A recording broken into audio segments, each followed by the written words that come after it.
Моето патешествие по селата низ Македонија овај пат го продолжувам по малку невообичаен начин.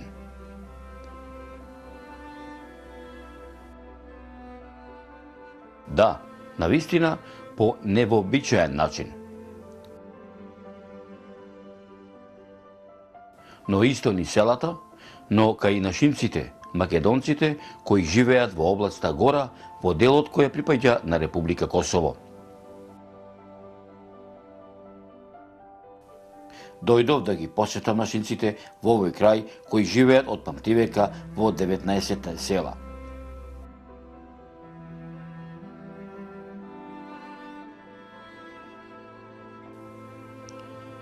Како вообичаено за вакви патешествија и овај пат тргнав многу рано.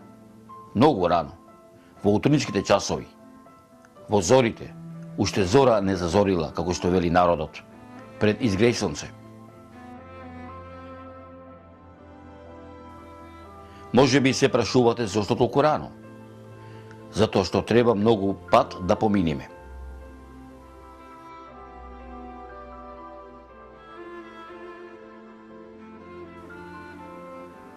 Речено, сторено, тргнавме.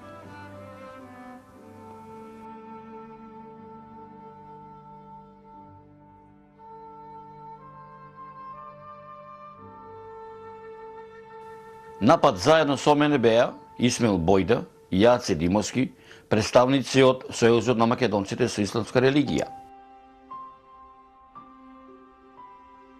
Како и Љупчо Андревски, Драган Калчовски, Ворник Крлајан, Тихомир Тихо, бизнисмени од браншата на туризмот.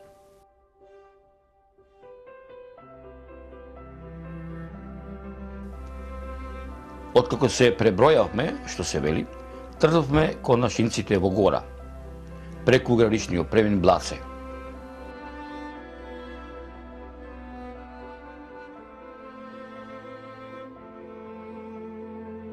По 30 минути возење кон градот Качаник, пред самиот влез во градот, во непосредна близина забележавме еден црковен храм.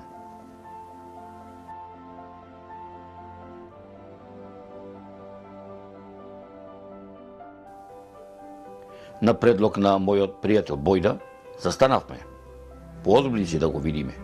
И се разбира да направиме некое кадро за спомен што се вели и некоја видео снимка.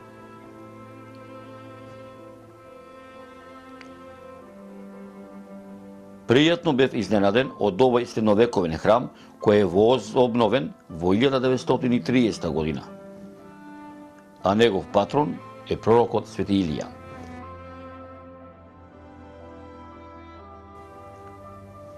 Не успеавме да влеземе во храмот, но дознавме дека овој храм е под јурисдикција на Македонската православна црква Охридска архиепископија, под Скопската епархија.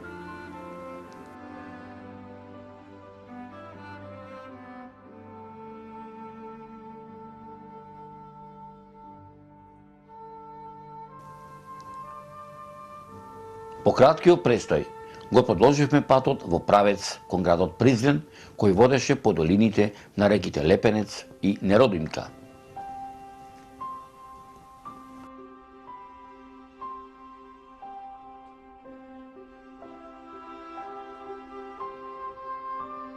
На неколку километри пред Призрен, во клисурата на река Бисница, не пречекаа остатоци од средовековна тврдина.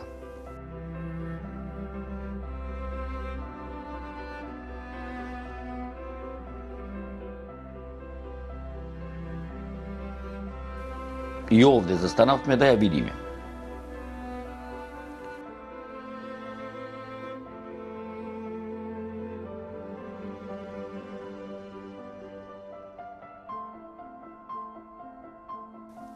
Од претходните мои сознанија заклучив дека ова е средновековниот град на царот Стефан Душан, надалеку познат како градот Калја или Душанов град.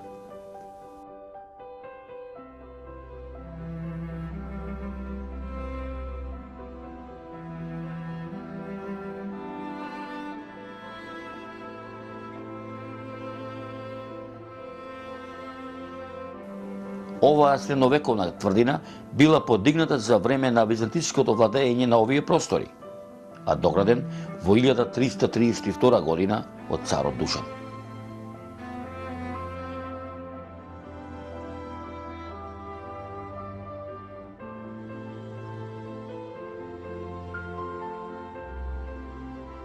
Меѓу остатоците од некогашниот средновековен град е и црквата посветена на Свети Михаил Архангел, која целосно е изгорена во конфликтот од 1999 година. А пред 2 години отпочната е градба на реставрација на истиот храм.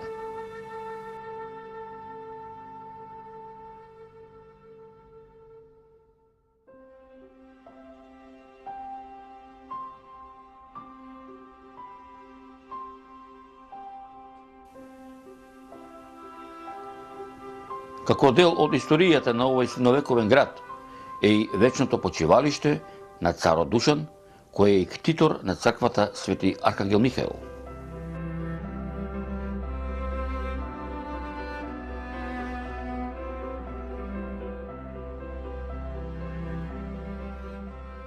Ја оставаме оваа средновековна тврдина уште долго да ја одолева на забод на времето и на историчарите да истражуваат, да копаат по минатото, а во вистинска смисла на зборот се упативме во областа Гора, во Косовскиот дел кој се распостила во планинската убавица Шара.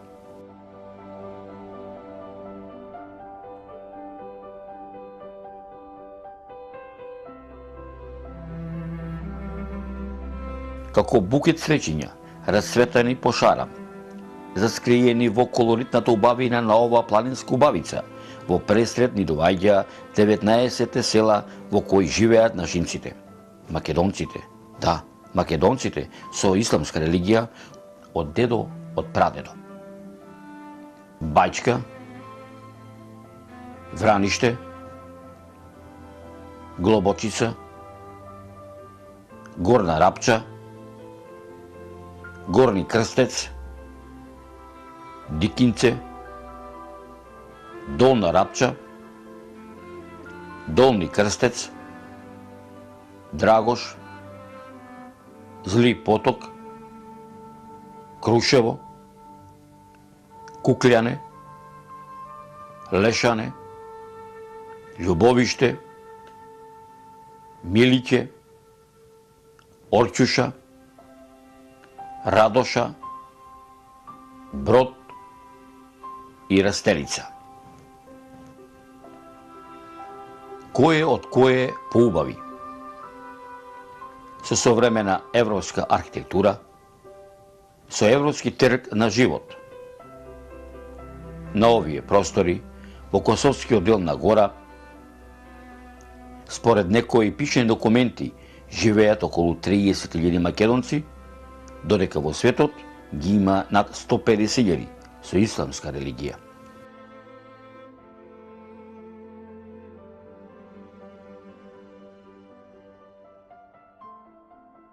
Моето патешествие меѓу нашинците во Гора ме доведе во атарот на селото Брод, во кое живеат околу 1000 македонци.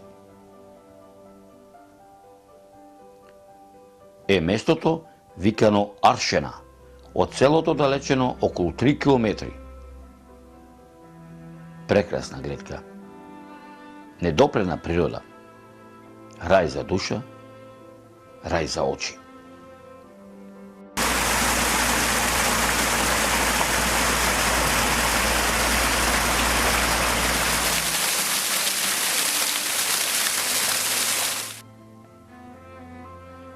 Местово родено е за туризам.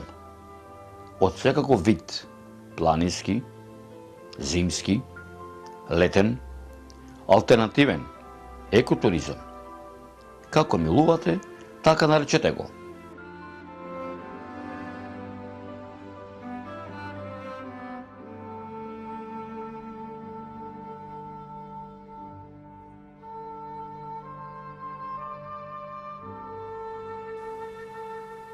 Мештаните од село Брод ми велеа, секое годишно време овде, овој предел е од кое во кое поубаво време.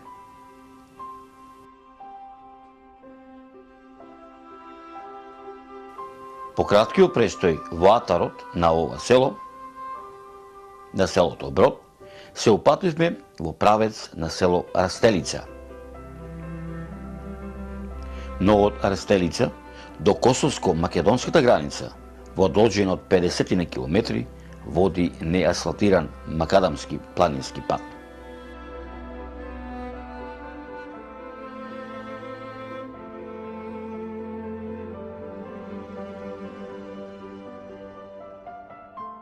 Не зажалив што преку овој дел од шара се вративме во Македонија.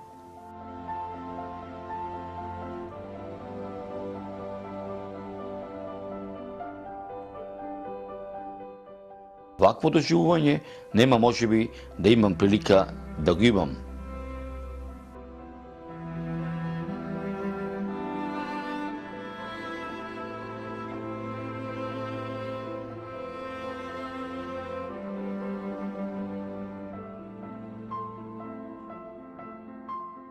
Затоа што наскоро овој дел од овој предел ќе биде потопен од новата хидроакумулација Луково поле, чии бистри со планински води не само што ќе брзаат да произведуваат нови киловати електрична енергија, туку на овој крај ќе му даде уште поколоритна убавина, каде што најмногу ќе уживаат нашинците, македонците со исламска религија, кои живеат во 19 села во областа Гора, која припаѓа во Косово.